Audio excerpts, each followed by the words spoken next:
I had a vision. I saw a dark and stormy ocean.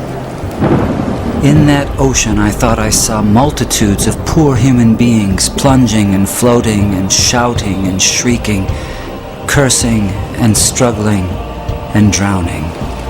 And out of this dark, angry ocean, I saw a mighty rock that rose up with its summit towering high above the stormy seas. And all round the base of the rock, I saw a vast platform. And on this platform I saw with delight a number of the poor wretches continually climbing out of the angry ocean. And I saw that some of those who were already safe on the platform were fervently helping the poor creatures still in the angry waters to reach safety. But something puzzled me. Although they had all been rescued at one time or another from the ocean, nearly everyone seemed to have forgotten all about it. Anyway, the memory of its darkness and danger no longer troubled them. And what was equally strange and perplexing to me was that most of these people did not seem to have any care, that is, any agonizing care, about the poor perishing ones who were struggling and drowning right before their eyes. But then I saw something wonderful. I saw a great being from above come straight from his palace, right through the dark clouds. And he leapt right into the raging sea among the drowning people. And there I saw him toiling to rescue them, until the sweat of his great anguish ran down in blood.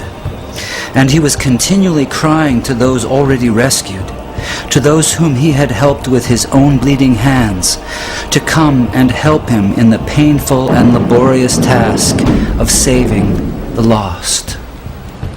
But the strangest thing of all was that those on the platform to whom he called were so taken up with their trades and professions and money-saving and pleasures and families and community and gatherings and religions and arguments about it that they did not respond to the cry that came to them from this wonderful being who had himself by his Spirit gone down into the sea.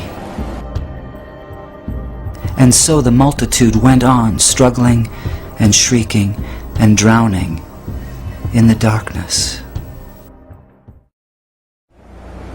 And then I saw something that seemed stranger than anything that had happened before in this very strange vision.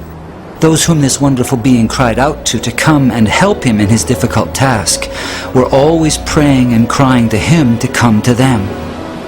Some wanted him to come and stay with them and spend his time and strength in making them happier. Others wanted him to come and take away various doubts and misgivings they had concerning the truth of some letters which he had written them. Others wanted him to come and make them feel more secure on the rock, so secure that they would be totally sure they would never slip off again. They used to meet and get as close to the rock as they could, and looking towards the mainland where they thought the great being was, they would cry out, "Come to us, come and help us."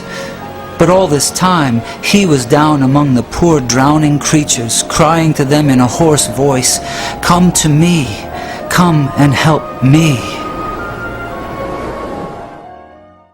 And then I understood it all. It was plain enough. That sea was the ocean of life, the sea of real, actual human existence. Those multitudes of people struggling in the stormy sea were the billions of sinners from every race, language, and nation. That great sheltering rock was Calvary, the place of the cross, and the people on it were those who had been rescued from sin and hell and who professed to be followers of Jesus Christ. That mighty being who called to them from the tempest was the Son of God, the same yesterday, today, and forever, who is still struggling to save the dying multitudes about us from this terrible doom of damnation, and whose voice can be heard above the music and machinery and noise of life, calling on the rescued to come and help him save the world. My friends in Christ, you are rescued from the waters. You are on the rock. Jesus is in the dark sea, calling on you to come and help him. Will you go?